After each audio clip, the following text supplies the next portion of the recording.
¡Ey, tú! Sí, el que está ahí con el dedo listo para pasar al siguiente vídeo. Antes de que lo hagas, suscríbete al canal y deja tu opinión en los comentarios, porque esto que vas a escuchar no es cualquier cosa. Vamos a hablar de una jugada judicial que es puro ajedrez de alto nivel. Baltasar Garzón, el juez que muchos creían fuera del tablero, vuelve con una maniobra que hace temblar el Laufare en España, y de paso, mete un correctivo de los que duelen a PP y Vox en plena polémica de Jumilla. Aquí hay justicia, política, memoria histórica, religión y un toque de humor, porque en este país si no nos reímos un poco, acabamos llorando mucho. Para ponerlo todo en contexto, nos vamos primero a Jumilla, Murcia. Un municipio famoso por sus vinos, sus paisajes, y ahora también por una polémica que ha dado la vuelta a España. El ayuntamiento, gobernado por el PP con apoyo de Vox, decidió aprobar una medida que prohíbe el uso de instalaciones deportivas municipales para celebraciones culturales o religiosas. El texto no dice musulmanas explícitamente, pero la intención no se esconde.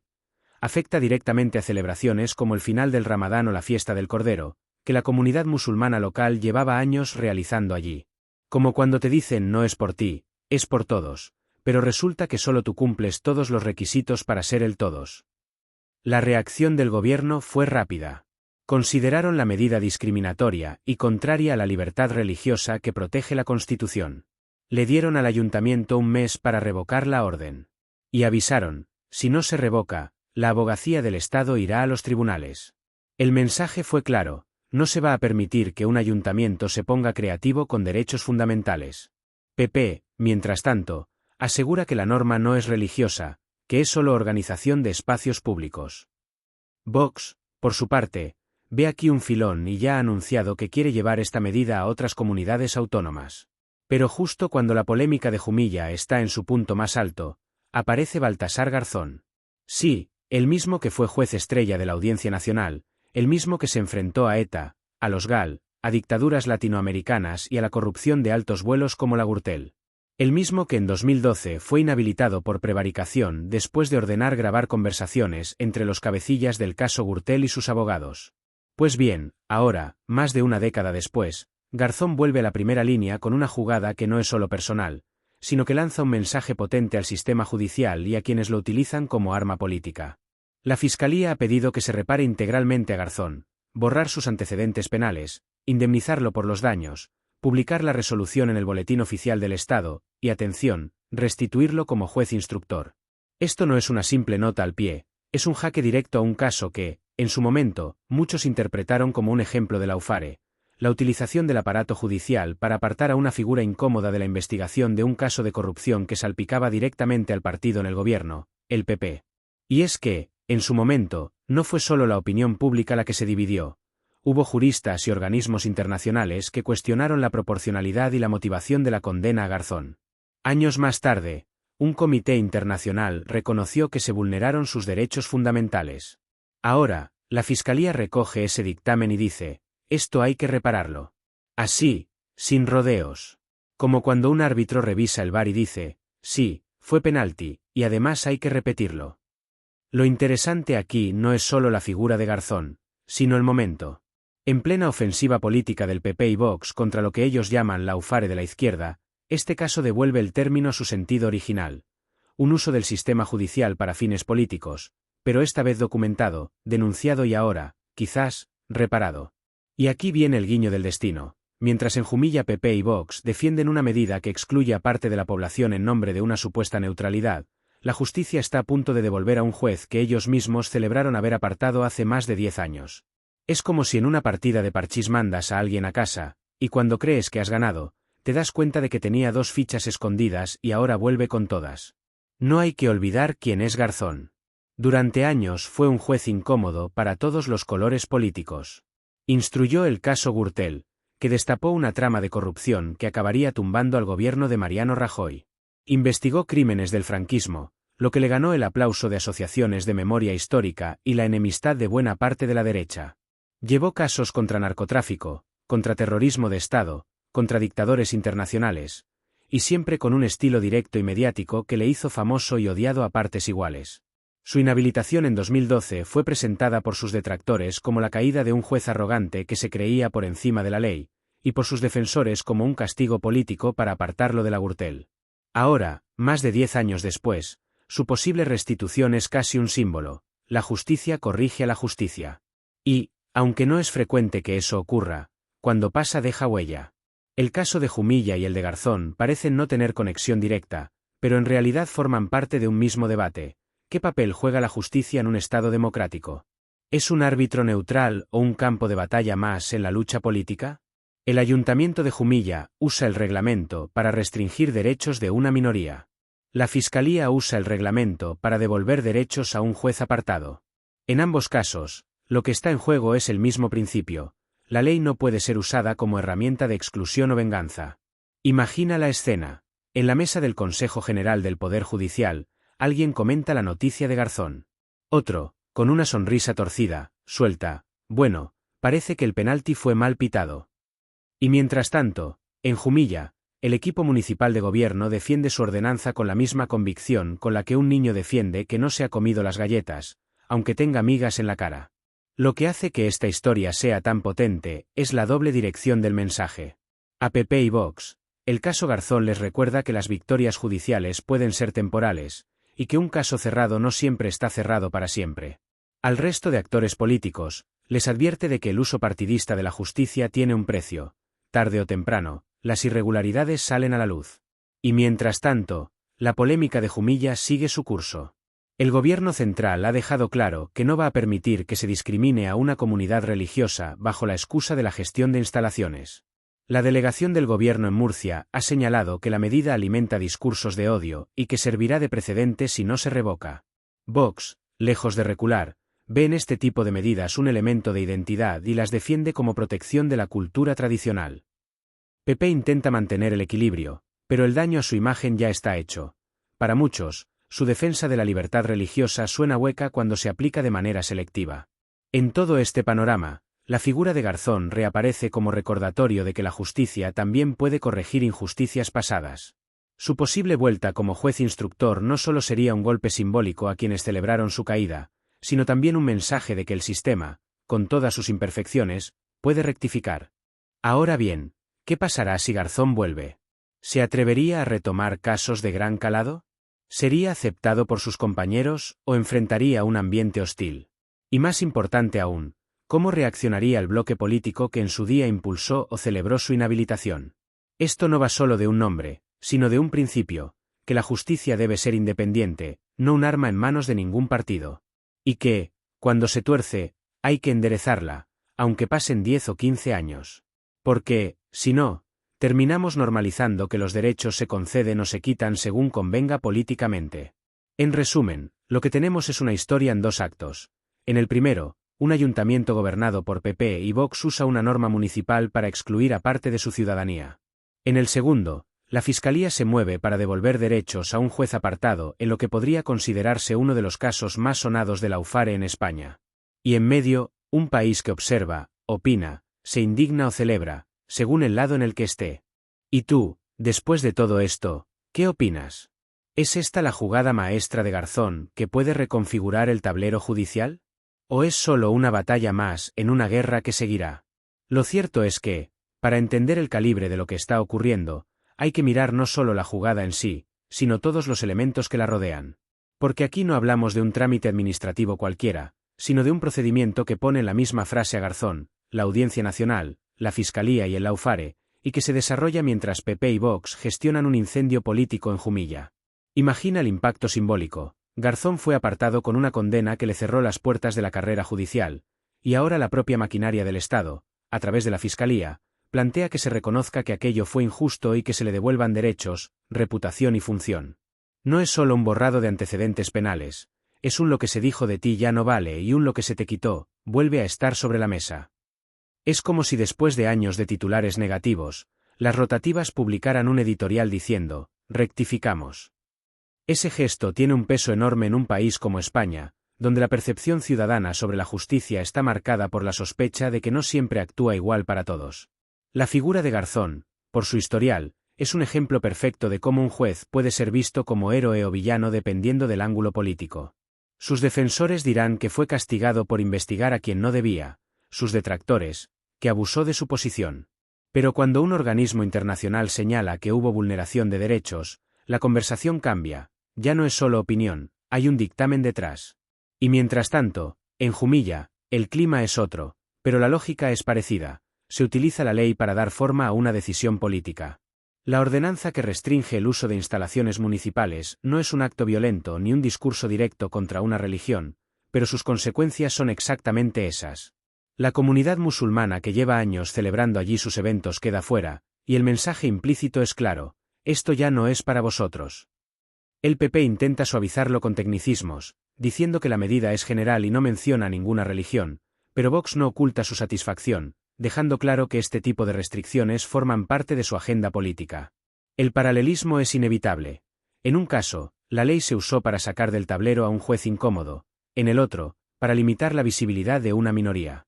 Y ahora, en uno de esos giros que parecen guionizados, la misma ley se moviliza para reparar lo primero mientras combate lo segundo. Esto no es un cruce casual, sino un ejemplo vivo de cómo el derecho puede servir tanto para oprimir como para proteger, dependiendo de quién lo maneje y con qué intención. Podemos detenernos en la palabra lawfare, porque no es un término menor. En España, la derecha la ha usado recientemente para denunciar lo que consideran persecución judicial contra sus líderes o aliados. Pero en el caso Garzón, la palabra viene de otro lado. Fue él quien en su momento denunció que su inhabilitación respondía a un interés político vinculado al caso Gürtel. Hoy, con la petición de la Fiscalía sobre la mesa, parece que parte de esa denuncia se valida. Esto no significa que todo el mundo vaya a aceptarlo sin rechistar, pero sí que el concepto deja de ser solo un eslogan y se convierte en un caso concreto y documentado. En Jumilla, sin embargo, el escenario es más crudo y visible para la ciudadanía. No hace falta conocer tecnicismos jurídicos para entender que, de un día para otro, un grupo de vecinos no puede usar las instalaciones públicas para algo que antes sí podía. No hay que leer resoluciones judiciales ni sentencias internacionales. Basta con ver que un evento que congregaba a familias, niños y asociaciones culturales ya no tiene espacio donde celebrarse. Y aunque en la letra de la ordenanza no se hable de religión, en la práctica todos saben a quién afecta. Es aquí donde la jugada de Garzón, aunque en otro terreno, resuena como un recordatorio. Lo que hoy te parece una victoria legal puede mañana volverse en tu contra si se demuestra que se hizo torciendo el sentido de la ley. PP y Vox pueden celebrar que en Jumilla han aplicado su criterio sobre el uso de espacios públicos, pero si un tribunal decide que eso es discriminatorio, la medida no solo caerá, sino que se convertirá en un ejemplo más de cómo no legislar. En el ámbito judicial, la restitución de Garzón tendría un efecto similar. No sería solo un triunfo personal, sino un golpe de imagen para quienes consideraron su salida como definitiva y legítima. Y no nos engañemos. El simbolismo aquí importa tanto como la consecuencia práctica. La foto de Garzón volviendo a una sala de la Audiencia Nacional, después de todo lo ocurrido, sería interpretada por muchos como una revancha, incluso si él mismo la presenta como una simple reparación. Este momento también pone bajo la lupa la relación entre justicia y política. No es casual que tanto en el caso de Garzón como en el de Jumilla, los protagonistas políticos más señalados sean PP y Vox. En el primero, por ser el partido que más se benefició de su inhabilitación en pleno estallido del caso Gürtel. En el segundo, por impulsar y apoyar una medida que el gobierno central considera discriminatoria. Es como si, en dos ámbitos distintos, se repitiera la misma dinámica, decisiones legales con fuerte impacto político y con la marca de una ideología detrás. Además, hay un factor de memoria colectiva. El caso Gürtel, con sus grabaciones, sobres y adjudicaciones amañadas, sigue siendo un trauma político para el PP. La figura de Garzón está asociada de forma inseparable a esa investigación. Revivir su nombre en clave de restitución judicial inevitablemente reactiva ese recuerdo. Y en política, los recuerdos pueden ser más dañinos que los hechos actuales, porque no caducan y siempre vuelven a utilizarse en campaña. En Jumilla, la memoria es más local, pero no menos potente. La comunidad musulmana afectada no olvidará quién apoyó y quién se opuso a la medida. Y esos recuerdos se traducen en votos, movilización social y alianzas que pueden modificar el panorama político municipal en el futuro. Así, una decisión que hoy parece una victoria táctica puede convertirse mañana en un problema estratégico. Si nos fijamos bien, ambas historias nos hablan de lo mismo, del riesgo de usar la ley como un arma para ganar una batalla inmediata sin pensar en las consecuencias a largo plazo. En el caso Garzón, esa estrategia mantuvo al PP fuera del foco judicial directo durante un tiempo, pero ahora amenaza con convertirse en una validación pública de la tesis de su persecución. En el caso Jumilla, la medida puede agradar a cierto electorado hoy, pero corre el riesgo de ser tumbada y de dejar un legado de división y resentimiento. Lo irónico es que, si Garzón es restituido, su regreso podría darse mientras el gobierno central libra la batalla legal contra la ordenanza de Jumilla. Dos procesos distintos, pero que enviarían el mismo mensaje, que el uso arbitrario de la ley tiene consecuencias, y que las victorias logradas así son frágiles. Y eso, más allá de ideologías, es una lección que todos los actores políticos deberían tener en cuenta. Ahora bien, esta historia también tiene un lado casi teatral. No puedes evitar imaginar a Garzón recibiendo la noticia de la petición de la Fiscalía con una mezcla de satisfacción y prudencia, consciente de que el camino aún no está terminado. O visualizar la reunión de concejales en Jumilla, con unos defendiendo la medida como un acto de coherencia política y otros advirtiendo que esto nos lo van a tumbar. Es la política y la justicia en su estado más puro: conflicto, estrategia, cálculo y un toque de espectáculo. Y aquí estamos, en medio de todo, viendo cómo dos historias aparentemente separadas se entrelazan en un mismo momento y con un mismo trasfondo. La justicia no es un bloque monolítico, sino un campo de fuerzas en tensión constante, y en 2025 estamos viendo cómo esas tensiones se manifiestan de formas muy distintas, pero con ecos comunes que las hacen inseparables. Para entender por qué este cruce de circunstancias tiene tanto peso, hay que retroceder mentalmente y repasar el ambiente que rodeaba a cada uno de estos escenarios. Porque si solo los miramos en el instante actual, parecen dos asuntos independientes, pero si los encuadras en su contexto político y social, empiezan a resonar como dos notas distintas en la misma melodía. Y no es precisamente una melodía suave, es más bien un riff de guitarra distorsionada, de esos que te avisan de que algo grande está pasando. En el caso de Garzón, la imagen de aquel juicio por las escuchas de Gürtel es todavía un recuerdo fresco para muchos. No fue un procedimiento cualquiera. Se convirtió en un espectáculo mediático, con cámaras, tertulias y titulares que lo presentaban como el momento en que el juez estrella caía en desgracia. Lo interesante es que, en paralelo a ese juicio, seguían abiertos procedimientos contra personas muy relevantes en la política y los negocios. Y la sensación, para una parte de la ciudadanía, era que la caída de Garzón convenía más a los investigados que a la propia justicia. De ahí que su inhabilitación se viviera, para algunos, como la culminación de una maniobra política más que como un acto de depuración judicial. Esa percepción no es menor, porque marca la forma en que hoy se recibe la noticia de que la Fiscalía pide su restitución. No estamos hablando de un funcionario que vuelve a su puesto después de que le dieran la razón en un conflicto laboral. Estamos hablando de un símbolo que, para una parte de la opinión pública, representa la lucha contra la corrupción en su versión más mediática. Y cuando ese símbolo es reivindicado institucionalmente, no es solo un acto legal, es un mensaje político en sí mismo. Mientras tanto, en Jumilla, la cuestión es menos glamurosa pero igual de significativa: una ordenanza municipal. Podría parecer un asunto administrativo de bajo voltaje, de esos que apenas ocupan un breve en prensa local, pero la realidad es que este tipo de decisiones son las que más directamente afectan a la convivencia. Cuando se legisla sobre quién puede o no usar un espacio público, se está decidiendo sobre visibilidad, pertenencia y reconocimiento. Y la forma en que se argumenta esa decisión dice mucho sobre las prioridades del gobierno local. En este caso, la medida se justifica formalmente con criterios supuestamente neutrales: que si el uso de los espacios debe responder a actividades de interés general, que si hay que evitar saturaciones, que si el mantenimiento cuesta dinero. Argumentos que, sobre el papel, podrían aplicarse a cualquier grupo. Pero en la práctica, la medida se produce justo después de un ciclo en el que el colectivo musulmán había hecho un uso significativo de esas instalaciones, y justo después de que Vox planteara abiertamente limitar este tipo de actividades. La coincidencia temporal no necesita mucha interpretación para entenderse como causal. Aquí es donde la comparación con el caso Garzón cobra fuerza. En ambos, el argumento oficial es impecable en su formulación legal, pero la aplicación concreta y el contexto revelan una intencionalidad política evidente. En el caso del juez, se habló de proteger derechos fundamentales y evitar prácticas procesales indebidas. En el caso de Jumilla, de garantizar un uso ordenado de los espacios públicos. Pero tanto en un caso como en otro, hay una lectura alternativa que habla de control, exclusión y conveniencia política. Y si uno se detiene en la técnica del lawfare, entendido como el uso estratégico de la ley para debilitar a un adversario político, estos dos casos son ejemplos de manual, aunque estén en extremos muy distintos del espectro. En el primero, la ley se usó para apartar a un juez incómodo; en el segundo, para restringir el margen de acción de una comunidad minoritaria. En ambos, El objetivo político se alcanzó mediante un procedimiento que, en apariencia, respetaba las reglas del juego. Y en ambos, esa jugada puede revertirse con el tiempo si se demuestra que las motivaciones fueron más políticas que jurídicas. Lo curioso es que este patrón no es exclusivo de España ni de este momento. La historia política está llena de casos en los que una victoria legal inmediata acaba convirtiéndose en un lastre a largo plazo. Y la razón es simple: las decisiones legales generan precedentes, y esos precedentes no siempre se pueden controlar.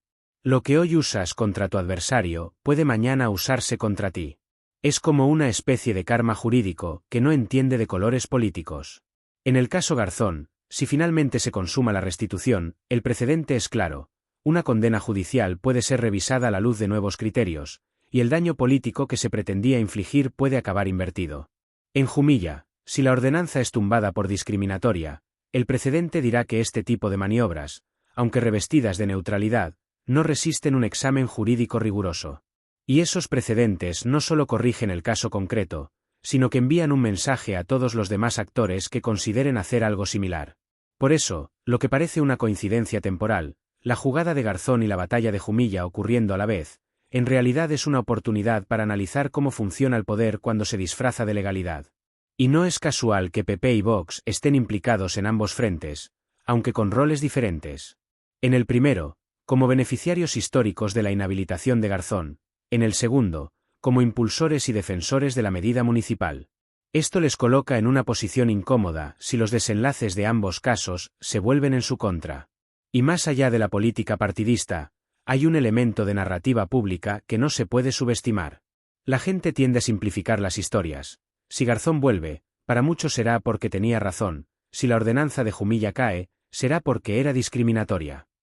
No importa cuántos matices legales haya en medio, la lectura social será binaria.